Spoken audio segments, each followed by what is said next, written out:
presentations lasting about 8 minutes.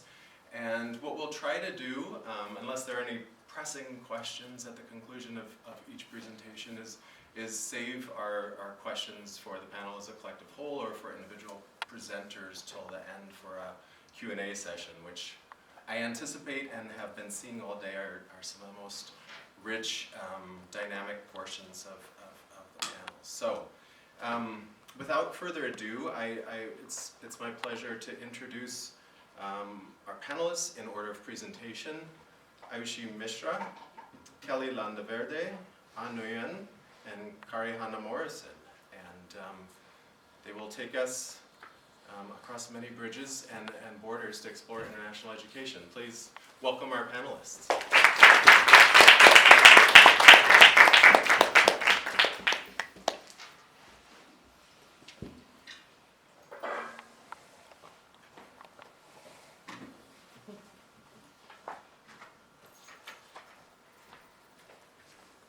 Hi everyone, my name is Aayushi Mishra and I'm a biochemistry student here at Mount Holyoke. And my presentation is about my internship in Fulbright, Belgium. So what does Fulbright do? Fulbright works with international students, study abroad mostly, and so while I worked there, most of my job responsibility was to help Belgian students study here in the US. It was their dream to come here to study for mostly postgraduate and graduate studies. And so what did I do specifically? I met with those students and I answered their questions. And those questions ranged from what are SAT scores and what do I do with SAT scores, to how can I make friends? What is the Greek life? What's a fraternity? And I had the opportunity to answer those questions and help them. And that was really interesting because as an international student, I'm Indian, so it was really exciting for me to be able to connect with them on a personal level and tell them, well, the SAT scores are not they're not the only thing that determine your acceptance at a college, and so on. And I was also in charge of the social media platforms, so I was in charge of uploading photos onto the Flickr. I published several articles on the Fulbright website about the events that we went to. It was just so nice because I could be creative sometimes. I like to think that I'm funny, so all the things that I posted were really funny to me. I also watched executives help students. Usually we think that in the hierarchy, the executive director will be like in their own office, away from the action. But I actually saw the executive director, who studied at Mount Holyoke actually. She met with those students and she told them like, her own experiences, and that was so nice to see. I got to interview legit people, so legit by my standards, and I'm sure by all standards. So I got to interview Christina Galash, who is in the Council of the European Union. And so when I met her, I was like, oh my god, I get to interview you, I'm so excited. In addition, I had the opportunity of interviewing Yale undergrad and graduate students about their own experiences. What is it like to study abroad? How are universities in the US? So in addition to my own input, they got to add their own details and experiences. And that helped me personally because as a college student, I can use all the advice possible. So they told me how I should do certain things, not do certain things, and so on. And I'm going to briefly mention that I had the opportunity to scan archives for several days, which was not fun. Some of them were like old parchments from like 50 years ago. Yeah.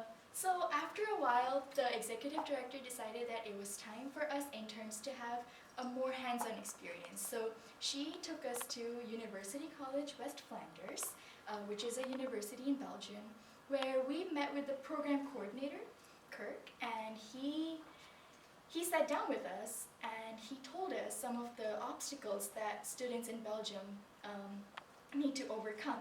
He told us that Belgian students often don't know how to promote themselves.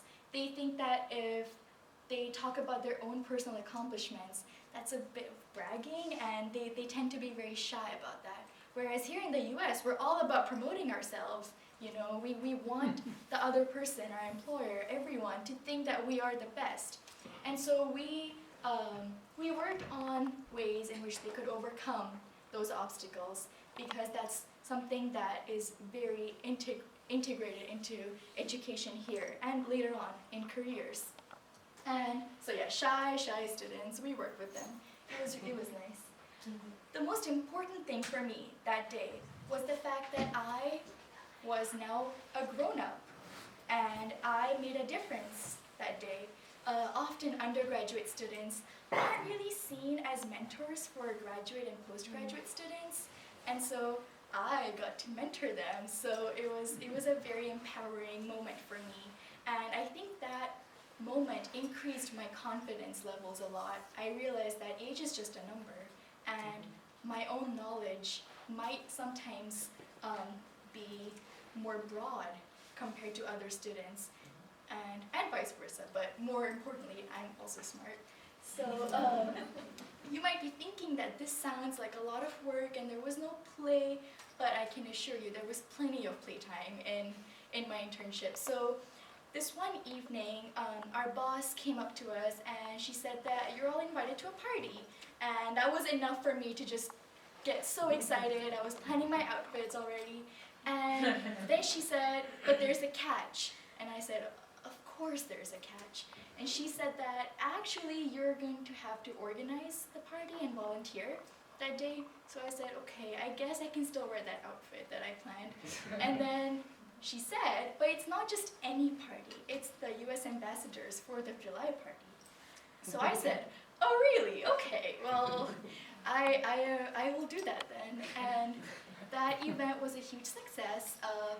Everyone I talked to was very friendly, and I just made so many connections that day. I talked to people from the UN, NATO, universities, and so on. I also forced the ambassador to take a picture with me. So during and after this internship, I realized that this is what I want to do in my career. I want to go into international education. I might be a biochemistry major, but this is where my true passion lies. And it was a really nice internship. Fun story, maps are difficult to read. This one time, my boss, she came up to me and she said, okay, well, you need to go to this and this embassy, and here's, what you need to drop off. And I said, wait, where do I need to go? And she said, oh, you just need to take the train to the thing, and then you bus. And I said, well, can I walk? And she said, yeah, but it will take 20 minutes. And I said, that's fine, like, I'll walk. And in my gigantic heels, I started walking, and I realized I had no idea where I was going. The map that I was holding, I think it was upside down the entire time. I asked like 20 people where I was going, and they all responded in French. I don't speak French. So I made them point. I got there somehow. Coming back was even more difficult because I took a different turn. In addition, the Fulbright office was in the Royal Library of Belgium, which is a huge library in which one can get lost very easily.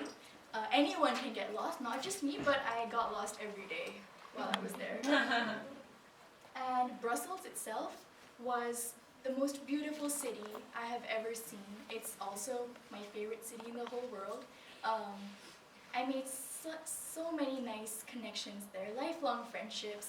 I'm still in touch with so many people, and it's so beautiful there. I recommend, if you haven't been there, you should go there. Thank you so much for your attention and for listening to my story. I really appreciate it.